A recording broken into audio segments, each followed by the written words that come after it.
Union legislature कौन से article का पार्ट है? 79 है ना। तो उसके लिए एक लाइन लिख लो, legislature of the union is called the legislature of the union is called the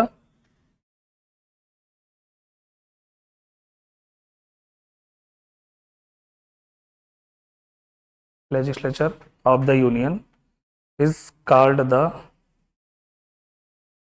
लिख लिया, parliament and consist of both houses and consist of both houses। ये लाइन पता है कितनी बार लिखी होगी आपने, अगर याद हो आपको? both houses में कौन कौन से? Date is Lok Sabha and Rajya Sabha. Article कौन सा है ये? आर्टिकल 79। ठीक है, अब ये हो गया। अब इसमें बोथ हाउस की बात की गई, तो बोथ हाउस कौन कौन से होते हैं?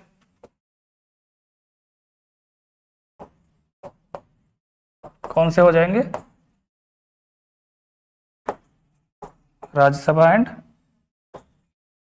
लोकसभा। लोकसभा के मैक्सिमम मेंबर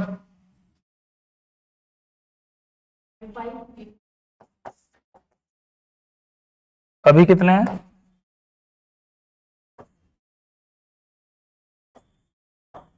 ठीक है, इसमें से इलेक्टेड और एंग्लो इंडियन कितने,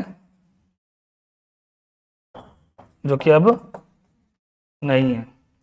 ठीक है, और 530 आपके कौन से हैं? इलेक्टेड। और बचे यूटीज वाले 20। अभी कितने हैं यहाँ पे? 13। ठीक, कोई डाउट यहाँ तक? राज्यसभा में कितने? 250। कौन कौन से नॉमिनेटेड कितने? और ये 238 आपके कौन से हो गए? इलेक्टेड। अब तो मुझे लग रहा है ये तो याद हो गया होगा आपको एकदम। नॉमिनेटेड जो अलग अलग होते हैं, लाइक साइंस के उससे है ना, लिटरेचर्स तो 4 टाइप्स के, और इकोनॉमिस्ट तो वो अलग अलग हो सकते हैं 4 एरियाज से, वो आपने पहले लिखा हुआ है। ये बात होगी। इलेक्शन की बात करते हैं। इलेक्शन में क्या क्या है इनका? ये तो कंप्लीट मेंबर की बात हो गई, कितने मेंबर कौन से उससे आते हैं। ठीक है, और काउंसिल ऑफ स्टेट्स किसको बोलते हैं? श्योर?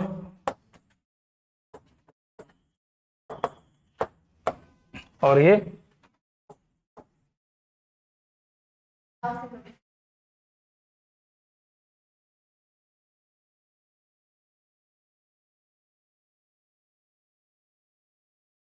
इसको क्या बोलेंगे? मतलब थोड़ा ध्यान था इधर, है ना। इसमें पीपल। ठीक है, उसके बाद इलेक्शन की बात करते हैं। इलेक्शन में क्या क्या होगा? रिप्रेजेंटेटिव्स किसके? Directly elected by peoples. अभी बताया ना, लोकसभा जैसे कि नाम से ही अभी तो बताया आपको, है ना, एक ऐसी सभा जो किसका? पीपल्स का रिप्रेजेंटेशन करे। ठीक है, डायरेक्टली, तो वो क्या हो गया? लोकसभा हो गया। सिमिलरली अगर इसकी बात करें राज्यसभा की, उसमें तो आपने लिखा ना काउंसिल ऑफ स्टेट्स, जो पूरे स्टेट्स को एक्वायर करे उसके अकॉर्डिंग तो वो करे। ये हो गया। टर्म एंड क्वालिफिकेशन क्या होगा इसका?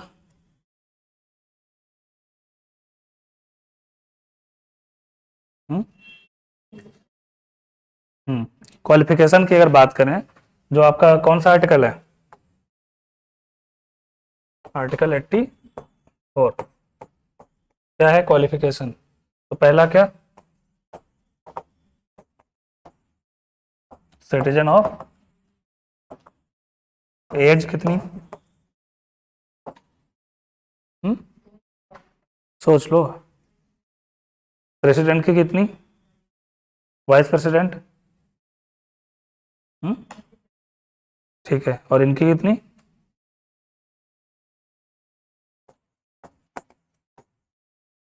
और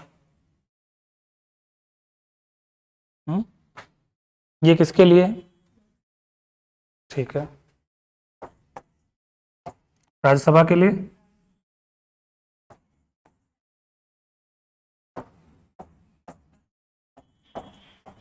ठीक है, और कोई पॉइंट?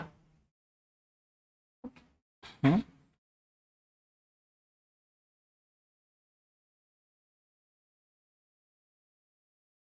ठीक है, ये कुछ क्वालिफिकेशंस हैं जो होनी चाहिए। फर्स्ट ऑफ ऑल क्या, सिटीजन ऑफ इंडिया, लोकसभा के लिए 25 मिनिमम, और इसके लिए 30।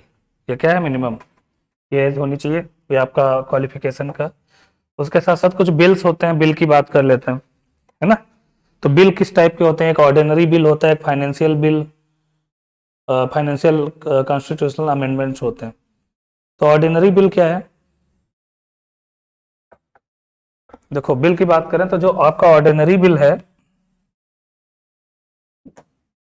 तो ऑर्डिनरी बिल नॉर्मली क्या होता है कि जो दोनों हाउस हैं वहां पे उसके अबाउट डिस्कस किया जाए। ठीक है, जैसे कि आपका जो पार्लियामेंट है ना, तो उसमें जैसे कि मनी बिल है, तो ये सब कौन से बिल हो गए? Ordinary bill. दूसरा बिल क्या होता है, जो आपका पास तो किया जाएगा, बट उसके साथ एक डेलिब्रेशन होता है 15 डेज के बिफोर की रिकमेंडेशन पे, कि 15 डेज का टाइम पीरियड। उसमें आपके अलग बिल आ जाते हैं, लाइक जैसे कि कोई अमेंडमेंट के लिए है, ऑर्डिनेंस जिसको बोलते हैं, एक होता है बिल, एक होता है ऑर्डिनेंस, है ना, दोनों चीजें डिफरेंस है, तो वो आप समझिए। अब ऑर्डिनरी बिल में जो आपका मनी बिल है, तो ये कहाँ इनिशिएट किया जाएगा? सॉरी, लोकसभा या राज्यसभा? मैंने थोड़ी देर पहले बताया था। हाँ, मनी बिल लोकसभा। ठीक है, अब ये मनी बिल क्या होगा कि जब पास हो जाएगा लोकसभा के लिए, तब ये कहाँ भेजा जाएगा? राज्यसभा के पास। जैसे मनी बिल है, ठीक है, पहले ये लोकसभा में जाएगा, लोकसभा में क्या हुआ, ये पास हुआ, उसके बाद ये कहाँ उसके बाद ये कहाँ भेजा जाएगा? राज्यसभा में। कहाँ? For the deliberation. ठीक है, तो इसका टाइम पीरियड कितना होगा? 14 डेज का। ठीक है, 15 डेज वेट किया जाएगा टाइम पीरियड के लिए, उसके बाद ये कहाँ जाएगा? फाइनल। फाइनल स्टैम्प किसका लगता है, याद करो अभी, प्रेसिडेंट का। ठीक है, तो मनी बिल कौन सा आर्टिकल है? हम्म,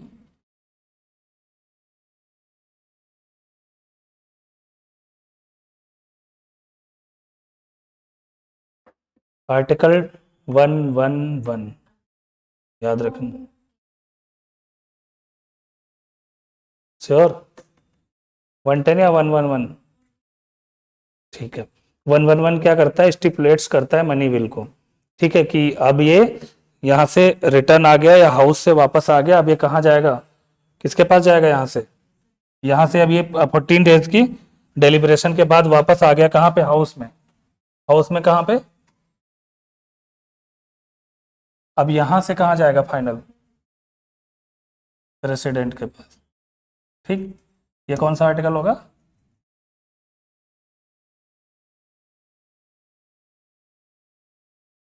article 111 stipulates that a money bill can not be return to the house. ठीक है, कि ये अब एक्सेप्टेबल हो गया, अब रिटर्न नहीं आएगा, अब ये कहाँ जाएगा? सीधे प्रेसिडेंट की रिकंसिडरेशन में। ठीक है, उसके बाद स्पीकर ऑफ लोकसभा कौन होता है?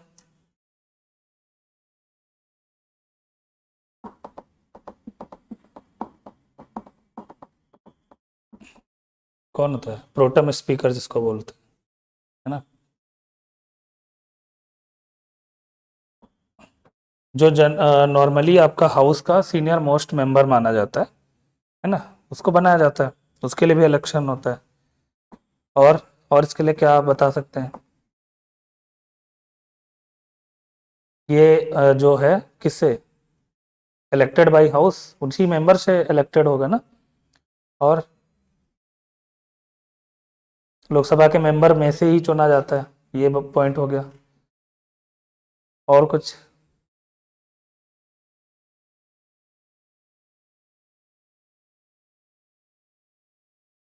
और एक डिप्टी स्पीकर भी चुना जाता है, वो कब करेगा, like ex officio of speaker, जब स्पीकर नहीं होगा। ठीक है, तो ये तो पॉइंट मतलब नॉर्मल से थे जो मोस्टली पता होने चाहिए, बट लिखना है तो बोलो, लिखवा देता हूँ। स्पीकर का लिखना है, ठीक है लिख लो। बिल्स का तो हो गया ना, बिल्स भी लिखना है कि ये वाला स्ट्रक्चर समझो एक बार फिर से देखो। सपोज ये मनी बिल है, कहाँ आएगा, लोकसभा में आया, यहाँ से ये लोकसभा से क्या हुआ, हाउस में था ना मनी बिल, लोकसभा गया, लोकसभा से क्या हो गया, पास हो गया, पास हो गया, डिलीब्रेशन के लिए फिर से हाउस में आया, यहाँ पे हाउस है ये ऐसा। अब फिर से हाउस में आने के बाद क्या हुआ, यहाँ से किसके पास जाएगा, राज्यसभा के पास गया, राज्यसभा ने 14 डेज की रिकंसिडरेशन के बाद इसको कहाँ भेजा, प्रेसिडेंट के पास। तो ये कौन सा हो जाएगा, प्रेसिडेंट के पास भेजना, आर्टिकल 111 मनी बिल के लिए स्पेसिफिक। तो ये कहाँ पहुंचेगा, प्रेसिडेंट के पास, वो अपनी रिकंसिडरेशन में रखेगा।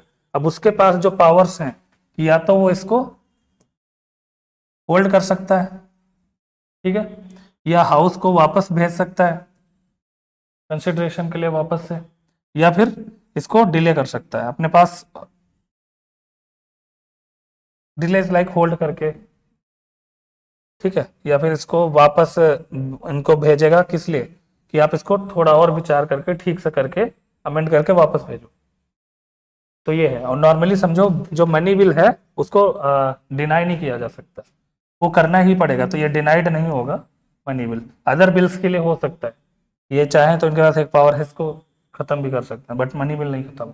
मनी बिल मोस्टली कहाँ लाया जाता है, राज्यसभा। मनी बिल के लिए इनका इतना मैटर नहीं करता राज्यसभा का, क्योंकि लोगों का रिप्रेजेंटेटिव कौन है, लोकसभा। अब मनी बिल आया तो किसके लिए जाएगा, लोगों के लिए ना, तो फिर इसकी ज्यादा सुनी जाएगी for the specific money bill, अगर मनी बिल की बात कर रहे हैं। बट राज्यसभा का इतना उसमें रोल नहीं होता है, लेकिन फिर भी उनकी कंसिडरेशन के लिए भेजा जाता है। क्लियर, यही पूरा इंफ्रा है, ये समझ आ गया, पॉलिटी हो गया खत्म। नाम तोड़ना सीख लो, राज्यसभा, राज्य इज लाइक क्या, स्टेट को क्या दूसरा नाम हिंदी में क्या बोलते हैं,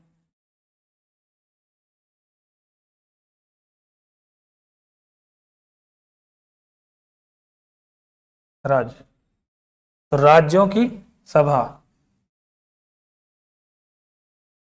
सभा का मतलब तो समझ ही लिए, तो क्या हो जाएगा, इसको क्या दूसरा नाम क्या बोलते हैं आप, अभी लिखा था ना काउंसिल ऑफ, इसमें भी देखो स्टेट टर्म है ना, तो स्टेट से मीन यही, तो नेम को ब्रेक करना सीख लो, आप मेरी जगह खड़े होकर यहाँ के पढ़ा सकते हो। मेनली है कि हर एक चीज को, मतलब मैंने क्या बोला, यूपीएससी में एक लाइन वो यही बोली जाती है कि उसका आंसर कई बार क्वेश्चन में ही होता है, बट हमें वो चीज पकड़ में सीखना होगा, आना चाहिए। अब कई बार होता है कि क्वेश्चन आपको नहीं भी आता होगा, अगर आपने इस तरह से पढ़ा है इतना डीपली वे में, और एकदम देखो आपका एसएसबी है, मैं अगर चाहूँ तो सीधे एक एक लाइन में बोलूँ another name of Rajya Sabha council of state, ऐसे करके, और आपको लिखना पड़ेगा, क्योंकि नॉर्मली ऐसे ही होता है। मैं किसी स्पेसिफिक कोचिंग इंस्टीट्यूट का नाम नहीं ले रहा हूँ, लेकिन आपके पास यूट्यूब है, आप किसी भी का वो देख लो क्लास हो करके, सेम आपका कौन सी कुछ कोचिंग्स हैं यहाँ, तो हम लोग भी कभी कभी तो देखते हैं ना वीडियो, उनका देखिए सेम वो भी पढ़ाते हैं चीज़ें, बट उनका है वन लाइनर में, लाइक पॉइंट नोट करो, या फिर मोस्टली तो हमने यहाँ देखा स्लाइड बना के लाया जाता है। मैं स्लाइड क्यों नहीं लेके आ रहा हूँ, स्लाइड से क्या होगा, जो लाइन लिखी है मैं सीधे पढ़ाता जाऊंगा, अंडरलाइन कराता हूँ, हाँ ये देखो पॉइंट, इसका मतलब ये है, फिर आगे बढ़ा, ये पॉइंट इसका मतलब ये, तो वो चीज़ें एकदम सटीक नहीं बैठेंगी। अब अभी हम क्या करते हैं, आप देखते हो क्वेश्चन को कितना तोड़ मरोड़ के, अब एक एक चीज में हम चार चार क्वेश्चन कवर कर लेते हैं, वो अभी आपको नहीं समझ आ रहा है, जब पेपर लेकर बैठोगे ना प्रीवियस ईयर, या जब भी पेपर सामने आएगा उस टाइम आपको याद आएगा, अच्छा हाँ सर ने, आशीष सर ने ऐसे ऐसे बताया था, लिटरली वो चीज़ें अब यहाँ समझ आ रही और हो रहा है। अभी तो हो सकता है कि आपको लग रहा हो अरे ये तो ऐसी बकवास कर रहे हैं, ऐसा लगता है क्या, लगने से बता दिया करो कि हाँ ऐसा लग रहा है, तो हमारे पास तरीका वो भी है, वो तो मेरे लिए आसान है, लिटरली आपको बता रहा हूँ मेरे लिए आसान है, फिर तो हमको ये सब करने की जरूरत ही नहीं पड़ेगी, एक एक लाइन में बोलता जाऊंगा, आप भी लिखते जाओ, हम भी नोट कराते जाएंगे, या तो हम स्लाइड बना के ले आएंगे, तो वो काम मेरे लिए आसान हो जाएगा। लेकिन अगर इस तरह से पढ़े हैं आप, तो आपका क्वेश्चन नहीं रुकेगा। इस चीज़ की श्योरिटी मैं दे सकता हूँ। इकोनॉमी में जितना भी कराया है, उससे आपका प्रीवियस का एक क्वेश्चन नहीं रुकेगा, इस बात की श्योरिटी, अगर आप पढ़ के जाते हैं तो। नहीं तो आप सोचो, एक टर्म को मैं चार चार बार क्यों बोल रहा हूँ भाई? अभी 2 बार, आज 3 बार तो शायद आज ही देख लिया, हाउसेस की बात कर ली ना, इसका मेंबर इतना, इसका इतना, इसको ये रिप्रेजेंट करता है, इसको कौन वोट करता है ना, प्रेसिडेंट को कौन शपथ दिलाता है, पीएम को कौन दिलाता है। तो क्रॉस करवा रहा हूँ ना, कि क्रॉस इज लाइक कि कंफ्यूज ना हो, तो इसलिए मैं थोड़ा इतना ज़्यादा वो करता हूँ। और ये आपके लिए अच्छी बात यह है कि सर, गुड मॉर्निंग। जी सर, नमस्ते सर। क्लास में। जी जी जी जी जी, मैं करता हूँ। जी। तो क्या हो गया राज्यसभा का? नाम से ब्रेक होना समझ आ गया। अभी आपको ये भी समझ आ गया इनका स्ट्रक्चर क्या है दोनों का। उसके बाद स्पीकर की बात हम नेक्स्ट क्लास में करेंगे, कौन क्या रहता है। और कुछ अभी तक डाउट? कोई भी? क्वालिफिकेशन में तीनों का समझ आ गया। आपका प्रेसिडेंट की कितनी एज, सिटीजन ऑफ इंडिया तीनों ही होंगे। और वाइस प्रेसिडेंट की एज, उसके अलावा राज्यसभा मेंबर और लोकसभा मेंबर। देखो अब कुछ कंफ्यूजन हो रहा है। अभी यही मैं सडन ऐसे पूछ देता है एक एक लाइन में, फिर आगे पूछूंगा तो आप लोग कंफ्यूज हो जाओगे इसका, इसलिए मैं थोड़ा इतना वो करता हूँ। हो सकता है आप लोगों को ये भी लगता हो, अरे सर इतना ज़्यादा क्यों कराते हैं। नहीं, अच्छे का तो नहीं पता, बट ऐसा हो सकता है, आ सकता हो, क्योंकि मैं एक लास्ट ईयर एक बार पढ़ा रहा था, तो मतलब उनका कुछ होता है ना स्टूडेंट, क्योंकि डाइवर्सिफाइंग नेचर है ना इंडिया का। कुछ का होता है कि नहीं नहीं, हमको बस, हम आए हैं पढ़ने एसएसबी में, तो हमको लाइन बाई लाइन ही पढ़ाओ, तो मेरे लिए तो आसान हो जाएगा। अब उसने सपोज पहले से नहीं बता रखा है, या आप जैसे मैं अभी तो आप डायरेक्ट सामने से खुद पूछ लेता हूँ, तो अगर वो पहले से बता दे तो हम तो एक एक लाइन में लिखवा दें, बोलते जाएं, समझाते जाएं, और आसान हो जाएगा। तो हम थोड़ा ऐसे ही कोशिश कर रहे थे।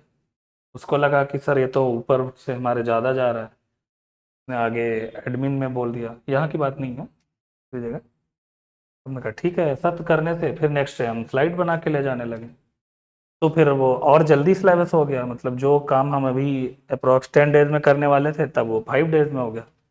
तब वो कहता है सर ने बहुत जल्दी ख़त्म कर दिया। मतलब दोनों प्रॉब्लम है, इसलिए पूछना होता है। तो अगर ऐसा होने से भी तो हमको तो और आसान है, हम एक एक लाइन में करके वो ले आएंगे, फिर तो मुझे ये सब बनाने की ज़रूरत ही नहीं पड़ेगी कुछ भी करने की। वो चीज़ें हैं, तरीका आप बोलेंगे, करवाना मेरा काम है। अगर ये वे आपको सही लग रहा है तो इस वे में करवाते हैं, अगर वैसे सही लग रहा है तो हम उसमें भी आ जाएंगे, जैसा आप बताओ। बट ये इतना श्योरिटी मैं दे रहा हूँ, उसमें से क्वेश्चन जरा भी ट्विस्ट हुआ, एग्जामिनर ने थोड़ा सा क्वेश्चन रोटेट कर दिया, आप कंफ्यूज हो जाओगे। इसमें है आपका क्वेश्चन कितना भी घुमाए, क्योंकि आप हर एक, अब एक एक चीज को कितनी वे में हम लोग ले रहे हैं भाई, स्टार्टिंग से। नहीं तो मुझे क्या जरूरत है, आज 4-5 दिन का गैप हो गया ना बीच में, 3 से 4 दिन का तो हो ही गया, तो मुझे क्या जरूरत थी पुराना वाला रिवाइज कराने का, हम आगे से बढ़ जाते। और आगे से बढ़ने से अब तक हमारा ये सब खत्म हो जाना था, आज सीएम पे पहुंच जाते हैं।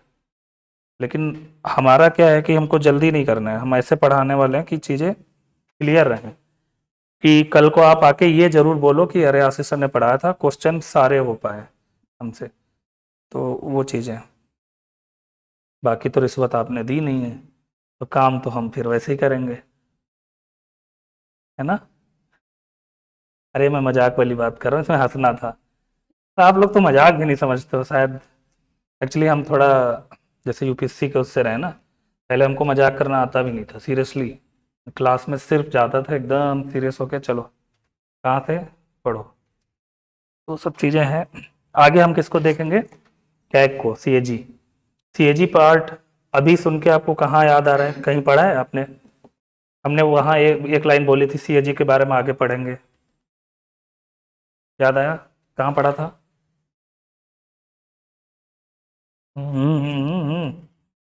जल्दी एग्जीक्यूटिव एग्जीक्यूशन उसमें लिखा था तो मैंने पीएम थे, सीएम थे, सभी थे, बट सीएजी का पार्ट हमने क्या बोला था, इसका पार्ट नहीं है। प्लस सीएजी कहाँ पढ़ा आपने? इकोनॉमी पढ़ा है? वही सुनना था कि इकोनॉमी में पढ़ा है आपने। तो इकोनॉमी की क्लास अगर याद हो तो हमने बोला था इसके बारे में, बाकी का हम नेक्स्ट में देखेंगे। तो ऐसे ही होता है, जो जो कोरिलेटिंग पॉइंट हैं वो हम बोलते जाएंगे, और सपोज कुछ पॉइंट हिस्ट्री का ऐसा आ जाए, है ना, तो वो हम हिस्ट्री में कवर करेंगे। तो ऐसे करने वाले। सीएजी आपका आर्टिकल 148 टू 151 है। सीएजी का फुल फॉर्म क्या होता है? Controller and auditor general. ठीक है। सीएजी को अपॉइंट कौन करता है? Appointed by president.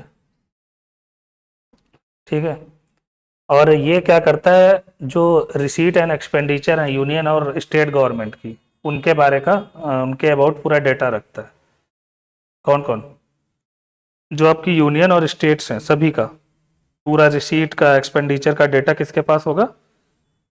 सीएजी के पास। ठीक है। तो इसको, और इसको दूसरा नाम हमने वहां बोला था इकोनॉमी में, अगर याद हो, क्या नाम था? External auditor. क्वेश्चन एक कराया था, हमें याद है, जब स्लाइड लेकर आया था ना, तो स्लाइड में क्वेश्चन था सीएजी और फिर उसका नेम, तो एक्सटर्नल ऑडिटर पे क्लिक किया था, मतलब टिक करा था। तो ऐसे याद रखो। हमको तो खैर अब याद रह जाता है क्या क्या हमने पढ़ाया कैसे। तो एक्सटर्नल ऑडिटर इसका दूसरा नाम है। ठीक है। और ये गवर्नमेंट ओन्ड कंपनीज है। ठीक है। और इसके लिए क्या पॉइंट है? ऑडिट और अकाउंट इसमें सर्विसेज होते हैं। और सीएजी कब इस्टेब्लिश हुआ था? 1860 में।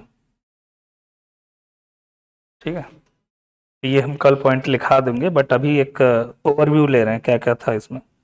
अच्छा, एक ज्यूरिडिक्शन वर्ड सुना है क्या? ज्यूरिडिक्शन क्या होता है? ज्यूरिडिक्शन हम्म कहाँ से रिलेटेड है? कुछ याद, कुछ बता सकते हो? जैसे कि कोर्ट है ना, सुप्रीम कोर्ट, तो कुछ ज्यूरिडिक्शन कस्टोडियल वो होता है, तो उसमें क्या होता है कि लाइक रिट्स इशू करता है ना, ज्यूरिडिक्शन में कोई एडवाइजरी जारी करता है, या अपीलेट, पीआईएल वगैरह जो दायर दायर करते हो उसके अबाउट। तो ज्यूरिडिक्शन में नॉर्मली क्या होता है आप समझो। हम्म जैसे कोई डिस्प्यूट हो जाए बिटवीन सेंटर एंड स्टेट, तो उस उसको कौन रिजॉल्व करेगा? जैसे कोई एक सेंटर है और कई स्टेट हो गए, उसके बीच डिस्प्यूट हो गया, कुछ क्लैश हो गया, तो कहाँ जाएंगे वो? सुप्रीम के कोर्ट के पास। वहां से ज्यूरिडिक्शन में रखा जाएगा, अपीलेट हुआ या एडवाइजरी जारी की जाएगी, इशू किया जाएगा, या फिर उनको कोई रिट्स इशू किया जाएगा, तो उसके अबाउट बात की जाएगी। उसके बाद अगर डिस्प्यूट आप किसका हो जाए, सेंटर या फिर कोई पर्टिकुलर स्टेट, जैसे कि एक तो क्या हो गया, जैसे डिस्प्यूट हो जाए बिटवीन किसके, सेंटर एंड मोर स्टेट, मतलब कई स्टेट्स के बीच। ठीक है, तो उसके लिए एडवाइजरी इशू होगी। दूसरा है dispute between centre and state, मतलब कोई सिंगल स्टेट के बीच हो जाए, तो उसके लिए जुरिडिक्शन होती है। और थर्ड वन होता है आपका कि जैसे कि कोई स्टेट है एक साइड, और दूसरी साइड भी कोई स्टेट है, स्टेट टू स्टेट के बीच में कोई क्लैश होता है, तो अभी कहाँ जाएंगे? सुप्रीम कोर्ट के। तो वहां से क्या होगा, या तो रिट इशू होगा या अपीलेट एडवाइजरी जारी की जाएगी, इशू किया जाएगा, तो वो उसी का पार्ट है। और ज्यूरिडिक्शन एक तरह का ऐसा प्रोसेस होता है जिसको जो है प्रेसिडेंट जो है वो सीक करता है। प्रेसिडेंट सीक करना इज लाइक कि प्रेसिडेंट एडवाइस करेगा लीगल मैटर पे किसको? सुप्रीम कोर्ट के साथ। और ये बात कहाँ पे है? आर्टिकल 143 में। ठीक है, आर्टिकल 143। उसके साथ साथ जो सुप्रीम कोर्ट है वो एक रिकॉर्ड रखेगा कोर्ट का, कि प्रॉपर जो ये एडवाइजरी इशू हुई या जो भी वहाँ पे बातचीत होती है ना, उसका एक रिकॉर्ड रखा जाता है। वो रिकॉर्ड कौन से आर्टिकल में बोला जाता है? आर्टिकल 129। इसमें सुप्रीम कोर्ट एक रिकॉर्ड रखता है। तो ऐसे ये टर्म बस सुन लो, तो कभी आ गया एग्जाम में तो याद आ जाएगा, ऐसे तो पूछेगा नहीं है सब। और आर्टिकल 139 ए क्या कहता है कि जो ये 44th फोर्थ जो अमेंडमेंट हुआ था, तो उसके अबाउट बोलता है कि सुप्रीम कोर्ट जो है वो खुद के पास या दूसरे को ट्रांसफर कर सकता है। किसको? ये जुरिडिक्शंस को और ये केसेस को। और उसमें क्या है कि ये हाई कोर्ट को भी ट्रांसफर कर सकता है, या हाई कोर्ट से सवाल पूछ सकता है। ये सबसे बड़ा कौन है? आपका सुप्रीम कोर्ट, फिर हाई कोर्ट, फिर लोअर कोर्ट, आपका स्टेट वो डिस्ट्रिक्ट कोर्ट वगैरह। तो ये इसको ट्रांसफर भी कर सकता है और इससे सवाल भी पूछ सकता है। तो ये एक आर्टिकल उसे 44th अमेंडमेंट में ऐड कर दिया गया था। और ये कौन सा आर्टिकल होगा? 139, जो ट्रांसफर किया जाएगा लोअर कोर्ट को, या फिर कोई क्वेश्चन पूछा जाएगा उनसे तो उसके अबाउट। तो ये होता है जुरिडिक्शन। उसके साथ साथ जैसे ये था ना क्वालिफिकेशन, तो हमने एक मेजॉरिटी टर्म सीखा था ना।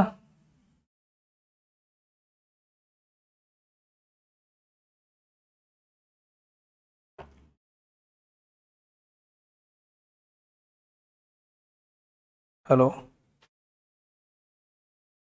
जी। जी मैम।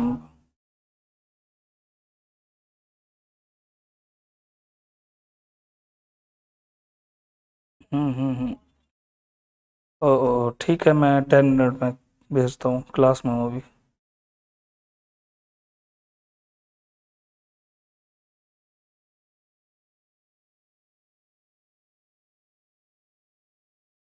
सब हो गए, बताता हूँ, चलो 10 मिनट में करता हूँ।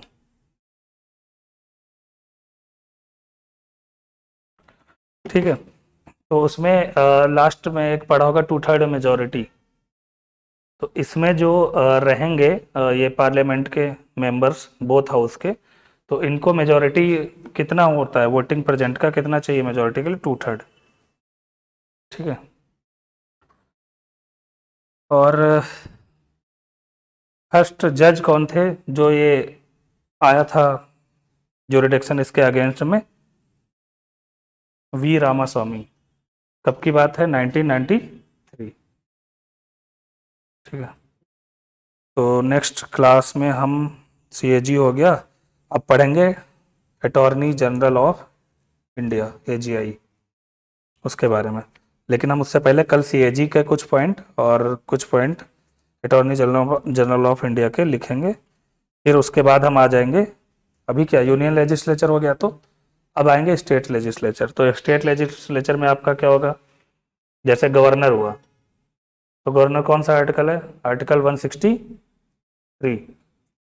ठीक है। तो उसमें गवर्नर एडवाइस करेगा, जैसे इसमें प्रेसिडेंट एडवाइस कर रहा है ना, ऐसी सेम चलेगा। बट वहां पे क्या होगा? पीएम की जगह सीएम, और इसमें प्रेसिडेंट की जगह गवर्नर। बस कहाँ पे होगा, कुछ कुछ पावर्स डिफरेंस होगा, अदरवाइज सब सेम है। ठीक है। तो हम नेक्स्ट क्लास में देखेंगे। अभी तक कोई इशू? तो ठीक है, मिलते हैं नेक्स्ट क्लास में। आप लोग पोका लेके आइए, उसके बाद ही आगे पढ़ाना है।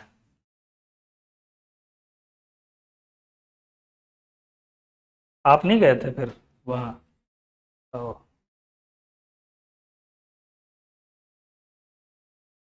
हमको तो मैम वो यहाँ का ड्रेस बड़ा अच्छा लगा सीरियसली, वो जो सब था ना, मतलब। बट आपका वहाँ मैंने देखा मोस्टली सभी का वाइट था, और आपने मेरे ख्याल से ग्रीन एंड वाइट वियर कर रखा था। अच्छा। ओह हाँ, नहीं कुछ लोग वहाँ ग्रीन भी पहन रखे थे, बट मोस्टली ज़्यादा वाइट पहन रखे थे। और हमको यहाँ ट्रेडिशनल कल्चर में जो सबसे अच्छा लगा वहाँ का डांस देख के, मतलब लिटरली इतना, मतलब शौक सा लगा, इतने प्यार से धीरे धीरे। एक होता है ना, वैसा नहीं लग रहा था कि एकदम डांस और फाइट में डिफरेंस ही ना पता चल। बट यहाँ का बहुत अच्छा था। हम वो तो कनक भैया जो गाड़ी हम लोग चलाते हैं, वो तो जाके डांस भी करके आए। खतरा पसीना होके निकले वहां से, पूरा पसीना पसीना। और हमको तो दिखे नहीं कब वो चले गए वहां पे जहाँ सब कर रहे थे ना ग्राउंड में, और बाद में हम देख रहे हैं वो गायब। हमने कहा अरे ये तो ऐसा था, बट अच्छा लगा हम तो।